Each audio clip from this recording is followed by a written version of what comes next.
देखो social science की 4 किताबें हैं और तुमने साल भर तक इन्हें छुआ नहीं है और लास्ट के 15 डेज में तुम्हें चीजें करनी है। करना क्या होगा, बहुत ध्यान से सुनना। 2 चीजें मैं तुम्हें आने वाले समय में देने वाला हूं।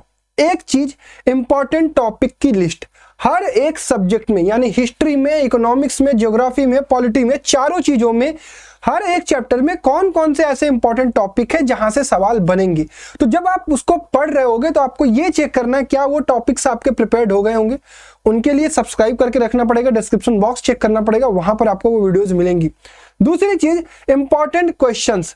अब इतना टाइम तुम्हारे पास नहीं है, लास्ट के 15 डेज की स्ट्रेटजी के बारे में भी डिस्कशन करेंगे।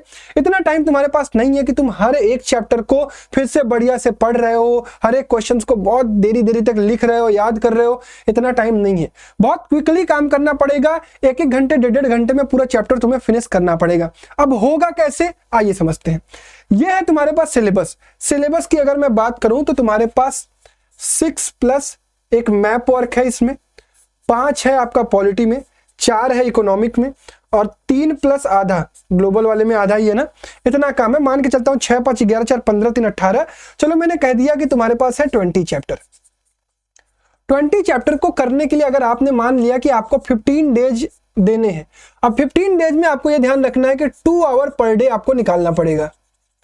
ठीक है, 2 आवर पर डे, और वो सेल्फ स्टडी होगी। ये ध्यान रखिएगा, दिन भर बैठकर यूट्यूब पर वीडियोस देखने से आपको कभी भी कुछ भी नहीं आ पाएगा, क्योंकि लिखने वाले सब्जेक्ट में आपको लिखने की प्रैक्टिस करनी पड़ेगी। जब तक आप नहीं लिखोगे तब तक आपका काम नहीं हो पाएगा। वीडियोस से चीजें सीखनी है, उस पर डिपेंडेंट नहीं होना है कि बैठ के बस देख रहे हैं। देखने से काम नहीं होगा, लिखने से काम होगा। तो भैया करना क्या क्या है, देखो तुम्हारे पास 2 घंटे पर डे के निकालने पड़ेंगे सोशल साइंस के लिए, और ये सारे के सारे 20 चैप्टर हैं, जिनमें से कुछ चैप्टर्स ऐसे होते हैं जो आसान होते हैं। जैसे जियोग्राफी में जो होता है वो याद करने वाली चीजें होती हैं, तुम्हारा पॉलिटी में जो होता है वो समझने वाली होती है, इसमें आपको समझना है। इकोनॉमिक्स में भी आपको समझना है, हिस्ट्री भी याद करना है आपको। तो जो चीजें याद करने वाली हैं वो हो सकता है आपको ज्यादा समय ले, समझने वाली चीजों को आप फटाफट से पढ़ के समझ लोगे एक बार तो ज्यादा टाइम नहीं लगेगा। अगर मैं बात करूं तो 5, 4, 9, ये जो 9 चैप्टर पॉलिटी और इकोनॉमिक्स के हैं, इनको कोशिश करो कि तुम 6 से 7 डेज में फिनिश करो। 6 से 7 डेज में फिनिश अगर तुम कर देते हो, 6 डेज भी मैं ज्यादा ही बोल रहा हूं, 6 डेज में कवर करो इसको, फिर तुम्हारे पास बचेगा ये 9 से 10 दिन, 8 से 9 दिन, 9 से 10 दिन बचेगा, जिसमें तुम्हें काम क्या करना है कि 4 दिन हिस्ट्री को देना है, 4 दिन हिस्ट्री को देना है और बचे 5 दिन तुम्हें ज्योग्राफी को देना है। ठीक है, कुछ एक चैप्टर्स ऐसे होंगे जैसे रिसोर्सेज एंड डेवलपमेंट, पहला चैप्टर है, आपने कई बार पढ़ा होगा। नेशनलिज्म इन इंडिया, ये आपको अच्छी लगती होगी, इसको आपने कई बार पढ़ा होगा।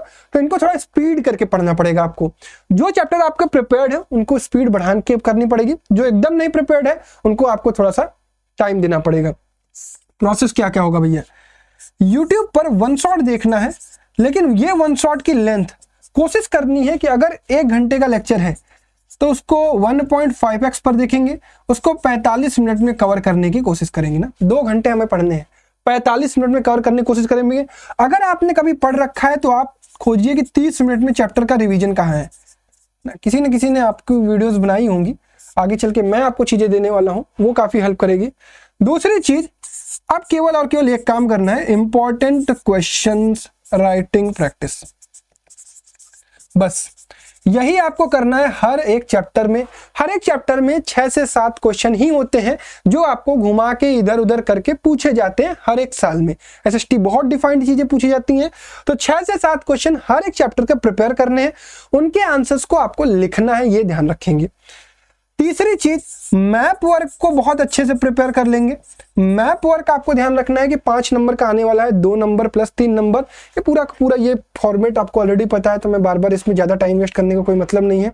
कि शुरू में आपके पास 20 क्वेश्चन होते हैं एमसीक्यू वाले, फिर 4 क्वेश्चन आपके होते हैं 2-2 नंबर के जिनको आपको 2 पॉइंट्स में लिखने हैं, फिर 4 क्वेश्चन आपके 5 क्वेश्चन आपके हैं 3-3 नंबर वाले जिनको आपको 3 पॉइंट में 2-2 लाइन की 3 पॉइंट, और उसके बाद 4 ये जो 5 नंबर वाला क्वेश्चन है 4 पूछे जाते हैं जो कि 120 वर्ड्स में, तो मेरे को लगता है कि 5 से 6 पॉइंट, 2-2 लाइन का हर एक पॉइंट। उसके बाद आपका होता है केस बेस्ड, उसके बाद आपका होता है 37वां क्वेश्चन मैप।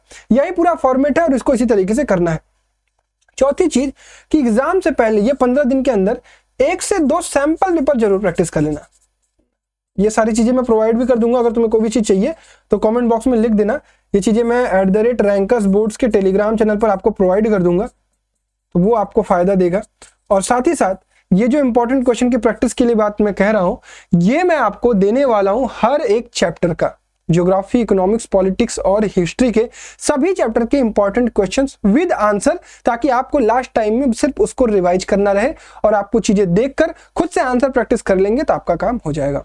इतना ही काम करना है। बहुत एनसीईआरटी की रीडिंग में, बहुत मैराथन में, लॉन्ग वीडियोस देखने के चक्कर में मत पड़िए। अब वो समय आपका समाप्त हो चुका है। अब केवल और केवल क्विकली आपको इंपॉर्टेंट चीजों पर ध्यान रखना है, और उतना भी लास्ट के 15 डेज में कर जाते हो तो अगर आप 70-80 स्कोर कर रहे थे 100 में, तो उसको 95 तक पहुंचा सकते हो। ठीक है, तो दैट्स ऑल। कोशिश करते हैं कि मिलजुल कर काम करेंगे तो काम हो जाएगा। कुछ मैं पुश करता हूं, कुछ आप पुश करो और मिलकर बेटर करते हैं। Thank you so much. जय हिंद।